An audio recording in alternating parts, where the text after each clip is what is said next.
Pada tahun 2007, Linda Starmer, seorang wanita berusia 42 tahun, adalah seorang ibu yang penuh semangat dengan 5 anaknya. Linda sangat menikmati perannya sebagai seorang ibu dan istri. Dia juga memiliki kecintaan yang mendalam terhadap hewan, terutama kuda. Untuk menggambarkan Linda secara visual, dia memiliki rambut keriting gelap dengan poni dan senyum yang sangat menular. Dia telah menikah dengan cinta sejatinya bernama Ted sejak tahun 1993. Ted, seorang pria tinggi dengan rambut hitam, memiliki lesung pipit yang tampak menawan saat dia tersenyum. Sama seperti Linda, dia juga memiliki senyum yang menular. Dia memiliki minat yang kuat dalam berburu, membangun sesuatu, dan segala sesuatu berhubungan dengan olahraga. Akan tetapi, di atas segalanya, dia mencintai keluarganya, seperti halnya Linda. Mereka berdua adalah pasangan yang sempurna, dengan anak-anak yang luar biasa dan kehidupan yang lengkap. Namun kisah cinta mereka dimulai dengan cara yang tidak biasa. Mereka memiliki anak-anak terlebih dahulu, kemudian baru menikah. Pernikahan mereka lebih seperti puncak dari kebahagiaan keluarga mereka. Dan sebagian alasan mengapa mereka menunggu selama 4 tahun untuk menikah adalah karena Linda sedang dalam proses perceraian ketika mereka bertemu pada tahun 1989. Dia memiliki 2 anak perempuan kecil dari pernikahan sebelumnya, yang bernama Ashley yang berusia 3 tahun dan Britney yang berusia 2 tahun. Menjalani dunia kencan setelah perceraian dengan kedua anak kecil bukanlah hal yang mudah. Tetapi Linda beruntung dengan Ted, yang sama seperti berlian yang tersembunyi di tengah lumpur. Ted bukan hanya pria yang tinggi, gelap, dan tampan, tetapi dia juga mencintai anak-anaknya. Meskipun dia tidak memiliki anak sendiri pada saat itu, dia tidak menentang ide untuk memulai sebuah keluarga. Ketika Linda bertemu dengannya, dia langsung menceritakan tentang perceraiannya dan anak-anaknya. Tanggapan Ted yang tenang dan menenangkan membuat Linda merasa aman dan nyaman. Sejak saat itu mereka berdua cocok seperti 2 keping puzzle yang saling melengkapi.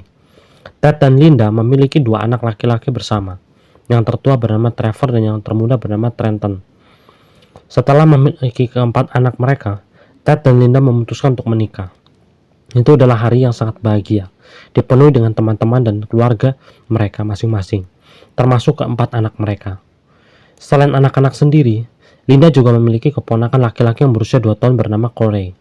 Corey tidak memiliki kehidupan yang baik, dan Linda merasa sedih melihatnya. Rasa iba yang mendalam muncul di dalam dirinya. Suatu malam, Ted duduk bersama Linda dan mengutarakan ide tentang kemungkinan Corey tinggal bersama mereka. Linda tentu saja terkejut dengan kebaikan hati dan sifat Ted yang tidak mementingkan dirinya sendiri, tetapi itulah dirinya. Dia selalu memprioritaskan keluarga. Keluarga mereka yang beranggotakan 6 orang kemudian berkembang menjadi keluarga yang beranggotakan 7 orang. Setelah Corey pindah, semua saudara kandung dan tiri cukup dekat usianya, sehingga rumah mereka menjadi tempat yang penuh dengan keceriaan dan kekacauan yang terkendali. Ted menikmati setiap momennya, begitu indah juga dengan Linda. Dia tidak pernah membedakan anak-anaknya. Dia hanya akan berkata, "Ini semua anak-anakmu." Semua anak-anak memanggil Ted ayah. Ted dan Linda membangun keluarga mereka di Lawrence, Michigan, sebuah komunitas yang nyaman dan dekat dengan kurang dari 1.000 penduduk. Di tempat ini semua orang saling mengenal dan anak-anak dapat bermain dengan aman di jalanan.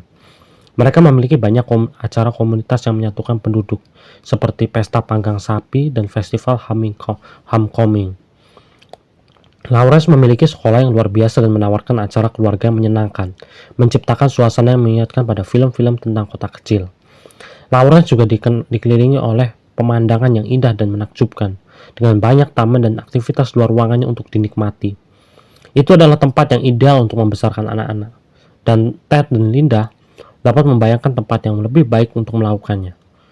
Ted membangun rumah mereka di atas lahan seluas 120 hektar, yang mencerminkan kecintaannya pada kegiatan membangun. Karena kecintaannya pada olahraga, Ted tidak pernah mendapatkan kesempatan untuk melatih tim olahraga anak-anaknya. Dia seperti seorang ayah super luar biasa, dan dia dan Linda sangat bahagia selama beberapa waktu. Namun seiring berjalannya waktu, Ted mulai berubah secara misterius. Kegelapan kehidupan mereka yang sempurna mulai terungkap. Ada berbagai laporan tentang perubahan perilaku Ted yang akan dibahas lebih lanjut nantinya. Beberapa orang mengatakan bahwa emosinya menjadi semakin pendek dan tidak terkendali. Suatu kali, Ashley menyatakan sendiri perubahan perilaku Ted yang tidak biasa. Ted menunjukkan kemarahannya kepada Linda dengan melemparkan keranjang cucian penuh ke arahnya. Dia juga memulai menghabiskan waktu dengan teman-temannya, minum sampai larut malam, dan seringkali terlalu mabuk untuk pulang sendiri. Linda harus membangunkan kelima anaknya, mengemas mereka ke dalam mobil dan menjemput Ted dari tempat dia mabuk-mabukan karena dia tidak bisa meninggalkan anak-anaknya tanpa pengawasan orang dewasa. Situasi ini sangat menyedihkan, dan ketika Linda menjemput Ted, dia seringkali marah karena mabuk dan berteriak-teriak padanya di depan anak-anak. Ashley, putri tertua Linda, mulai melawan Ted saat dia beranjak remaja. Dia menjadi lebih percaya diri dan berani mengungkapkan pendapatnya yang tampak yang membuat Ted semakin marah. Dia diduga memukul Ashley dengan ikat pinggang, tangannya, dan bahkan telepon. Dia juga secara verbal melecehkan dengan mengatakan hal seperti, "Kamu anjing berkaki dua seperti ibumu. Kamu akan menjadi seperti dia." Tidak mengherankan bahwa seorang pria yang bisa melakukan itu kepada anak-anaknya juga bisa melakukan kepada kekerasan terhadap istrinya. Meski tidak terjadi secara teratur, Ted pernah meninggalkan memar yang terlihat pada Linda. Setelah kejadian itu, sepertinya banyak pelaku kekerasan lainnya. Dia meminta maaf dan mengirimkan bunga dan berjanji bahwa itu tidak akan terjadi lagi. Linda percaya pada permintaan maafnya dan berharap semua akan kembali normal. Tetapi itu tidak terjadi dengan begitu saja. Linda akhirnya menemukan bahwa Ted memiliki catatan kriminal sebelum dia bertemu dengannya. Dia memiliki tuduhan narkoba ringan, hukuman atas penyerangan dan pemukulan ringan, dan DUI. Meskipun mengetahui catatan kriminal Ted, Linda tetap dalam pernikahan.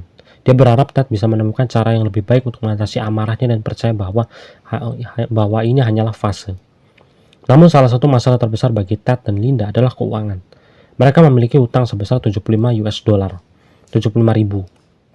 Linda bekerja di pabrik dialisis yang memproduksi alat dan peralatan perawatan ginjal. Ted memiliki bisnisnya sendiri, menjual sarung tangan dan terkadang peralatan berburu. Tapi dia tidak bekerja secara teratur. Dia sering meminjam uang dari ibunya, yang menyebabkan konflik dengan Linda. Linda memiliki kecintaan yang kuat terhadap kuda, yang berkembang menjadi obsesi. Dia memiliki 31 kuda di rumahnya yang sebagian besar dirawat untuk orang lain. Merawat satu kuda saja sudah mahal, apalagi 31 kuda.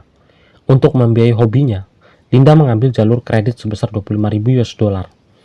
Ted menganggap kuda itu sebagai pemborosan uang, sementara Linda menolak untuk melepaskan mereka karena dia merasa menghasilkan pendapatan yang berharga. Dia menyewa kandang kuda untuk orang lain, yang berarti dia mendapatkan uang dari mereka.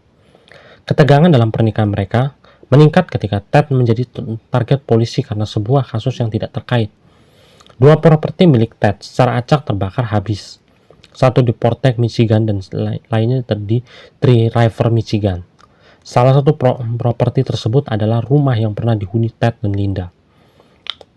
Meskipun tidak pernah didakwa, polisi mencurigai kebakaran tersebut karena tidak mungkin 2 kebakaran terjadi secara kebetulan. Ted dan Linda terlilit hutang yang besar, membutuhkan uang dengan cepat. Tidak jelas apa mereka menerima pembayaran asuransi dan berapa jumlahnya. Tetapi berdasarkan penelitian, saya kemungkinan besar mereka mendapatkan kompensasi jika rumah mereka hancur dalam kebakaran. Seiring waktu dan dengan anak-anak mereka mulai meninggalkan rumah karena beranjak dewasa, situasi Ted dan Linda tidak membaik. Pada tahun 2007, perpisahan tampaknya tidak dapat dihindari. Tetapi mereka masih berusaha menyelamatkan pernikahan mereka dan berharap dapat memperbaiki segalanya. Pada tanggal 6 Januari, Ashley yang sudah dewasa tidak lagi tinggal di rumah. Dia menelpon orang tuanya untuk berbicara dengan ibunya. Tetapi yang mengangkat telepon adalah Ted. Dia tidak senang sekali dan menurut Ashley, ketika dia meminta untuk berbicara dengan ibunya, Ted mengatakan sesuatu yang sangat mengerikan. Dia berkata, "Ibumu tidak ada di sini. Tapi aku telah berbicara dengan Tuhan dan aku belum memutuskan. Tapi salah satu dari kami akan pergi dalam kantong mayat. Itu hanya aku atau ibumu." Ashley tidak bisa membayangkan apa yang dirasakannya itu. Pernyataan Ted sangat mengkhawatirkan dan menakutkan. Apa artinya berbicara dengan Tuhan dan salah satu dari kalian akan pergi dari kantong mayat? Ternyata malam itu, Ted dan Linda terlibat dalam pertengkaran terburuk mereka selama pernikahan mereka. Pertengkaran itu bukan hanya tentang uang seperti biasa, tapi juga tentang perselingkuhan. Linda telah menjalin hubungan dengan seorang rekan kerjanya bernama Chris Williams untuk beberapa waktu. Entah bagaimana, Ted mengetahui tentang perselingkuhannya itu dan hal itu membuat sangat marah. Tidak ada yang bisa meredakan ketegangan mereka berdua. Utang yang menumpuk adalah salah satu hal, tetapi perselingkuhan adalah hal yang berbeda. Setelah pertengkaran hebat itu, mereka berdua pergi ke tempat yang berbeda untuk menenangkan diri. Tidak jelas kemana Linda pergi dan Ted tidak memberitahu Ashley bahwa dia telah menelpon.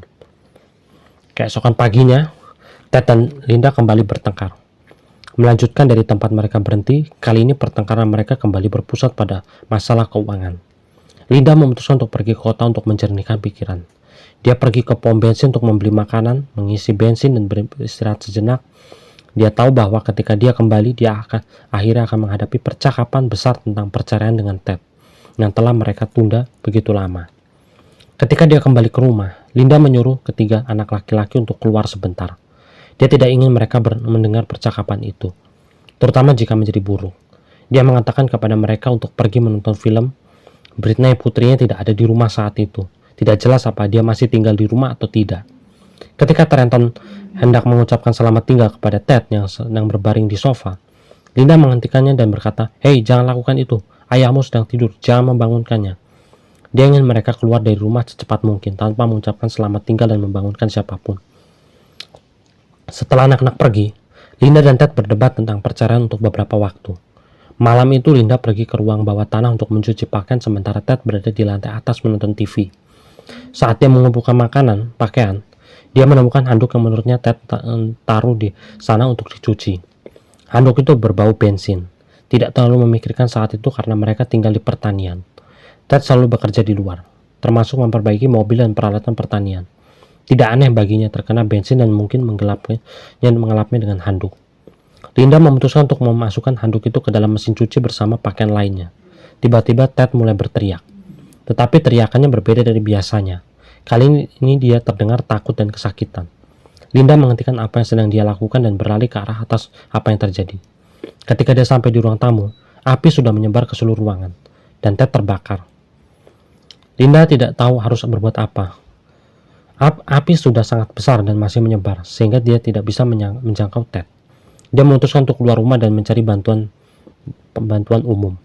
Pada saat itu, tetangga lain mulai melihat bahwa rumah itu terbakar dan bergegas menuju rumah untuk memastikan Ted dan Linda aman. Ketika mereka sampai di jalan masuk, mereka melihat Ted dan Linda mundur keluar dari jalan masuk. Yang anehnya adalah Linda tidak pernah meninggalkan kunci di dalam van. Dia pergi mengambil kunci sementara rumah terbakar. Dia mungkin tampaknya mencurigakan karena dia tidak mengambil dompetnya atau teleponnya untuk menelpon 911. Linda memiliki 2 ponsel, tetapi dia tidak menggunakan salah satu dari mereka untuk meminta bantuan. Tidak jelas mengapa dia memiliki 2 ponsel. Mungkin satu untuk bisnis penitipan kudanya dan yang satu lagi untuk penggunaan pribadi. Mungkin satu untuk urusan pribadinya sulit untuk mengatakan dengan pasti. Mungkin dia memang memiliki kunci di dekatnya, tetapi tidak ada ponsel karena berbagai alasan. Mungkin kedua ponsel sedang diisi daya atau berada di tempat lain. Mungkin dia bisa meraih ponsel tetapi tidak berpikir jernih karena panik. Siapa yang tahu, ada banyak kemungkinan dan sulit untuk memahami apa yang ada dalam pikiran seseorang jika Anda berada dalam posisi mereka. Bagaimanapun seperti yang dia hanya melarikan diri dari rumah. Para tetangga mengira bahwa jika Linda ada di dalam van dan Ted pasti berhasil keluar dari rumah dengan selamat. Namun tiba-tiba van itu berhenti dengan keras dan mulai bergerak menuju ke arah rumah. Yang tidak masuk akal, kemudian van itu berhenti lagi. Setelah itu semua tetangga mulai berlari ke arah van. Linda keluar dari kursi pengemudi dan berteriak kepada tetangga, "Panggil 911! Panggil 911!" Ted tergeletak di depan van, terbakar parah. Dia hampir telanjang, hanya menggunakan sepatu bot tetapi celananya ditarik ke bawah. Tidak jelas apakah dia telah menanggalkan pakaiannya karena pakaian terbakar atau dia sudah setengah telanjang. Dia masih bernapas tetapi tidak sadarkan diri. Seorang tetangga menutupi tubuh Ted dengan kemeja untuk menghangatkan karena saat itu bulan Januari di Michigan. Mereka juga melakukan untuk melindungi privasi Ted. Kemudian petugas penyelamat tiba. Mereka memindahkan Ted karena dia berada di sebuah tangki minyak dan mereka tidak ingin mengambil risiko terbakar. Mereka mencoba memberikan pertolongan pertama kepada Ted, tapi akhirnya sudah terlambat. Dia berhenti bernapas dan dinyatakan meninggal di tempat kejadian. Semua orang merasa bingung. Asumsi adalah Ted meninggal karena menghirup asap yang bisa mematikan bahkan setelah Anda jauh dari api yang tampak dari luar aman, namun semuanya terasa mencurigakan. Dan polisi perlu menentukan apa yang menyebabkan kebakaran itu. apakah kecelakaan atau tidak. Detektif mewawancari Linda tidak hanya tentang kebakaran itu saja, tetapi juga bagaimana dia berakhir di dalam van dan mengapa dia keluar dari jalan masuk kemudian kembali ke rumah. Ketika diwawancarai, Linda mengatakan bahwa ketika dia pergi untuk mencari bantuan, dia melihat Ted berlari keluar dari rumah dengan api di sekujur tubuhnya. Dia menepuk-nepuk dirinya sendiri karena terbakar parah. Dia keluar dari mobil untuk membantunya untuk mencoba berbaring. Tetapi tidak bisa benar-benar membantunya karena Ted sudah terbakar sangat parah. Kemudian dia kembali ke mobil untuk mencari bantuan. Tapi dia menginjak gas. Tetapi van tidak bergerak. Dia terjebak di lumpur. Dia terus menekan pedal gas untuk mengeluarkan van dari lumpur. Tetapi tidak berhasil. Dia melihat van itu bergerak. Tetapi tidak mundur atau maju setelah dia berhenti. Dia menarik van kembali ke depan dan menariknya. Dia membuat pernyataan di mana dia mengatakan bahwa Ted ada di sana tergeletak di tanah. Kemudian ketika dia melihat ke arah rumah lagi, dia melihat bahwa api telah padam dan Ted lagi terbakar. Dia berpikir karena Ted kemana-mana dan tidak lagi terbakar, maka aman pergi ke dan membantunya. Saat itulah dia keluar dari van dan berlari ke arahnya. Sekitar waktu itu tetangga datang dan dia menyuruh salah satu dari mereka untuk menelpon 911. Ketika polisi bertanya padanya mengapa dia tidak menelpon 911 sendiri, terutama karena dia memiliki 2 ponsel dan berkata bahwa itu bukan pikiran pertamanya. Pikiran pertamaku adalah keluar. Ted akan keluar, aku harus keluar. Selama dia tahu aku keluar, dia akan keluar. Ketika polisi memeriksa van yang dikendarai oleh Linda, mereka menemukan darah segar di bumper depan dan kolong mobil. Pertanyaan besarnya adalah, apakah dia menabrak Ted dengan mobil ketika dia menarikkannya ke depan? Setelah setiap kali seseorang bertanya kepada Linda tentang hal itu, dia mengabaikan. Dia mengatakan bahwa untuk melepaskan mobilnya dari lumpur, dia harus memasukkan ke dalam jalan. Dan kemudian hal berikutnya yang dia tahu, Ted secara misterius tergeletak di tanah. Sulit untuk memahami situasi ini karena ada kekacauan pada saat itu.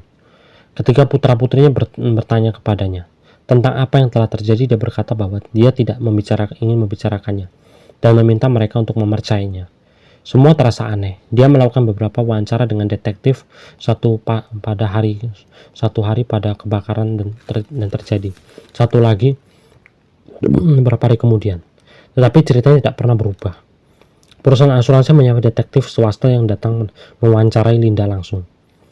Mereka mencoba untuk menentukan apakah kebakaran itu benar-benar kecelakaan. Jika memang demikian, mereka akan membayar klaim. Tapi sebelumnya mereka dapat melakukan, mereka harus menentukan apakah itu benar-benar kecelakaan atau pembakaran. Detektif swasta bertanya kepada Linda apa pendapatnya tentang apa yang memicu kebakaran itu. Dia berkata, saya merasa mungkin Ted pernah meneriaki saya sekali di siang dan mengatakan kepada saya bahwa tidak ada orang lain yang akan pernah memiliki saya. Saya pikir mungkin kebakaran ini dimaksudkan untuk kami berdua. Tetapi saya tidak berpikir bahwa seharusnya saya berada di sini seperti yang dia buat. Dia juga mengatakan bahwa mungkin itu lilin atau lampu minyak mungkin menyebabkan karena Ted tidak suka meninggalkan lilin atau lampu menyala tanpa pengawasan. Dia juga mengatakan bahwa dia telah mengeluarkan bahan bakar dari tungkunya, yang berarti dia harus membuang udara di saluran bahan bakar. Dia menyatakan bahwa mungkin itu sebabnya ada bahan bakar di handuk di ruang bawah tanah dan beberapa mungkin telah terbakar dalam prosesnya. Untuk memeriksa ulang apakah itu mungkin, seseorang dari perusahaan asuransi mengambil handuk dari mesin cuci di ruang bawah tanah dan mengujinya untuk melihat apakah ada bensin di atasnya. 2 handuk memang positif mengandung bensin. Ada satu teori lain yang beredar, yaitu mungkin Ted melakukan ini pada dirinya sendiri. Bukan karena ingin terbakar sampai mati, tetapi karena dia mungkin telah menyalakan sesuatu yang kemudian menjadi tidak terkendali. 2 bangunan yang dia miliki terbakar secara acak. Setidaknya secara resmi karena tidak ada yang bisa membuktikan bahwa itu adalah pembakaran. Tetapi sekarang Anda menambahkan kebakaran ketiga ini dan dia suka menyalakan lilin dan lampu sepanjang waktu. Belum lagi dia dan Linda terlilit banyak hutang dan pembayaran asuransinya pasti sangat menggiurkan. Selama proses penyelidikan, para detektif juga menemukan sebuah wadah gas merah kosong di properti tersebut. Akan tetapi Linda menyatakan bahwa karena mereka tinggal di sebuah peternakan, mereka memiliki banyak wadah semacam itu dan di mana-mana dan bukanlah hal yang aneh untuk menemukan suatu di halaman depan. Otopsi Ted dilakukan dengan cepat, tetapi hasilnya tidak terlalu membantu dalam menentukan apakah dia meninggal karena kecelakaan atau kurang dan permainan kotor. Mereka menyatakan bahwa penyebab kematiannya adalah luka bakar akibat api dan juga akibat menghirup asap. Tetapi itu adalah semua informasi yang mereka berikan. Namun mereka juga menyatakan bahwa dia mengalami trauma benda tumpul di kepalanya yang melibatkan 4 luka robek dan 2 tulang rusuk yang patah. Jadi sekarang tidak jelas apakah itu karena dia tertabrak mobil van ketika Linda bertingkah aneh tentang segalanya, atau apakah dia menghantam kepalanya pada sesuatu beberapa kali sebelum kebakaran. Maksud saya bagaimanapun itu sangat mencurigakan. Laporan toksikologi juga kembali menunjukkan adanya hidromorphon dalam urinnya, yaitu opioid dan Vicodin. Sekarang itu tidak ada dalam darahnya, tetapi dalam urinnya. Mungkin dia telah menelan beberapa hari sebelum dia meninggal hidromorphon dan diresapkan untuk menghilangkan rasa sakit, meskipun tidak jelas apakah Ted dan Linda memiliki resep untuk obat tersebut. Namun obat ini memang memiliki beberapa efek samping negatif. Jika Anda tidak meminumnya dengan benar, Anda bisa merasa pusing. Obat ini dapat menyebabkan ngantuk dan dapat menyebabkan kebingungan. Hanya banyak hal yang terjadi. Jadi mungkin dia telah menelan obat ini. Ted bisa saja secara tidak sengaja menyebabkan kebakaran karena dia tidak sadar bahwa dia menggunakan hidromorphon. Atau mungkin juga orang lain seperti Linda bisa saja membiusnya untuk memastikan dia meninggal dalam kebakaran. Jadi sekali lagi, kasus ini tidak jelas sama sekali dan polisi sangat curiga tentang segalanya. Bahkan jika kebakaran itu tidak disengaja, mengapa Linda bertingkah sangat aneh tentang apakah dia menabrak Ted dengan mobil atau tidak? Jika itu kecelakaan, mengapa dia tidak menjelaskan dirinya lebih baik? Kenyataannya dalam darah Ted ditemukan di dalam mobil. Jadi dia menabraknya, tidak ada pemanis dalam cerita ini. Dan faktanya bahwa dia bersikap aneh tentang hal itu ternyata membuat segalanya terlihat lebih buruk baginya. Dan itu tidak seperti dia hanya terlalu bingung tentang apakah itu terjadi dan dia tidak bisa memberikan jawabannya langsung. Ketika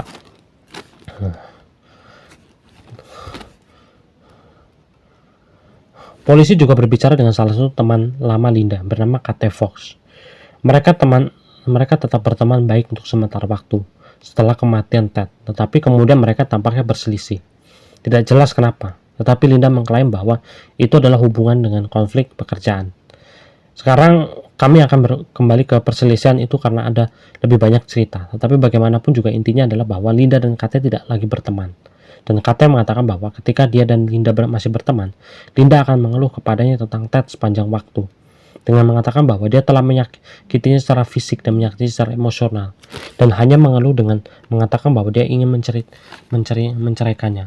Semua yang sudah kami ketahui, tetapi tampaknya Linda juga memberitahu Kate bahwa dia ingin menyingkirkan Ted, dan sampai tidak bermaksud bahwa komentar ini secara asal-asalan. Mungkin satu kali ketika dia berkata bahwa saya nggak hanya menyingkirkannya, saya hanya ingin dia keluar dari hidup saya.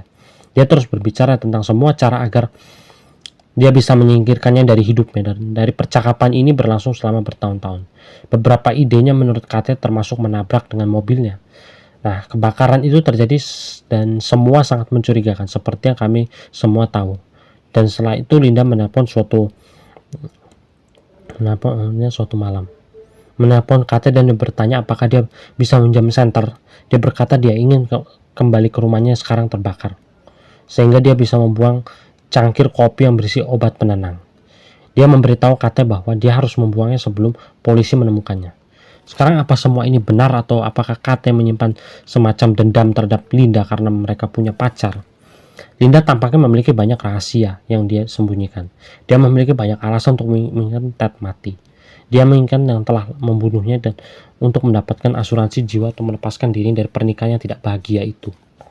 Atau mungkin dia hanya seorang wanita yang sangat kejam dan menikmati rasa sakit dan penderitaan. Apapun alasannya, kasus ini sangat mencurigakan dan polisi harus terus menyelidiki sampai mereka menemukan kebenaran. Linda mungkin telah mencoba untuk menutupi jejaknya dengan membuang cangkir kopi yang berisi obat penenang. Dia mungkin telah mencoba untuk membuat kebakaran terlihat seperti kecelakaan, tetapi polisi terlalu pintar untuk itu. Memang benar, Ted memiliki hidromorphon dalam sistemnya. Meskipun demikian, kami tidak yakin ketika Kate memiliki cara untuk mengetahui hal ini dan dia sangat berbagi semua informasi dengan polisi. Jadi dia mengatakan yang sebenarnya tentang panggilan itu dengan Linda, atau dia hanya seorang penembak yang sangat beruntung. Dan jika Anda bertanya-tanya, oke, baiklah, mengapa KT membuat sesuatu yang seperti yang tidak masuk akal? Menurut KT, Linda untuk alasan apapun beralih ke shift yang berbeda tempat kerja, yang berarti bahwa dia tidak bisa lagi carpool dengan KT. Sekarang tampaknya KT berpikir bahwa ini seperti pengkhianatan besar-besaran, karena mereka telah merencanakan untuk bertukar shift bersama. Tetapi Linda melakukannya tanpa pengetahuannya. Tetapi itu bukan satu-satunya masalah antara Linda dan KT. Pada suatu titik, mereka juga memiliki masalah keuangan. Harus saya katakan seperti apa kabar dengan Linda yang mengalami masalah keuangan dengan semua orang secara harfiah. Rasanya seperti apa, tetapi bagaimanapun mereka tampaknya memang memiliki masalah keuangan. Karena KT memberi Linda pinjaman sebesar $5.000 dan Linda tidak pernah membayar kembali, sehingga seluruh hal itu berubah menjadi sangat buruk, sehingga KT secara fisik menyerang Linda dan dia didakwa atas penyerangan karenanya. KT juga melanjutkan untuk mengakui bahwa dia menderita masalah kesehatan mental. Pada 5 Januari 2010, jaksa penuntut umum mengatakan bahwa pada hari kebakaran, entah bagaimana Linda membuat Ted pingsan. Dia membuatnya pingsan. Mereka mengakui bahwa mereka tidak tahu bagaimana dia melakukannya. Mungkin dia membiusnya, mungkin karena trauma benda tumpul, dia memukulnya di bagian kepala beberapa kali. Siapa yang benar-benar tahu? Kemungkinan manapun sesuai dengan hasil otopsi, karena Anda akan ingat. Dan dia dinyatakan positif hidromorfon. Dia juga memiliki cedera di kepala. Dia bahkan memiliki tulang rusuk yang patah. Mereka tidak dapat memastikan apakah itu dari sebelumnya dan sesudahnya yang menabraknya. Jadi masuk akal dia melakukan sesuatu untuk menjatuhkannya. Siapa tahu kemudian mereka mengatakan setelah itu Linda menuangkan bensin ke seluruh tubuhnya dan memutuskan untuk membakarnya, menyalakan korek dan membakarnya. Namun ketika rencananya tidak berhasil dan dia berlari keluar rumah, mereka mengatakan itulah sebabnya Linda menabraknya, karena dia mati. Rencananya tidak berhasil. Mengapa dia ingin dia mati meskipun masih agak samar? Diasumsikan bahwa dia hanya muak dengan Ted yang memperlakukannya dengan buruk dan dia ingin bebas darinya. Tetapi tidak ada kepastian, tidak ada yang konkret motifnya sampai sekarang. Menanggapi semua ini, pembelaan mengatakan tidak ada kebakaran itu disengaja. Jadi apakah Ted tertabrak oleh sebuah van? Linda disalahkan atas banyak hal yang sama sekali bukan salahnya. Dalam persidangan, Linda tidak pernah naik ke mimbar, tapi juri mendengarkan cerita tentang apa yang terjadi melalui wawancara dengan para detektif. KT mantan temannya itu juga bersaksi bahwa pertengkarannya dengan Linda tentang percakapan yang mereka duga terjadi tentang membuang cangkir kopi berisi narkoba dan semua itu. Pengacara Linda juga bertanya-tanya kepada KT mengapa dia sangat membenci Linda. Saya yakin pengacara itu ingin tahu apakah itu ada hubungannya dengan KT yang berpikir mungkin Linda terlibat dalam pembunuhan Ted atau tidak.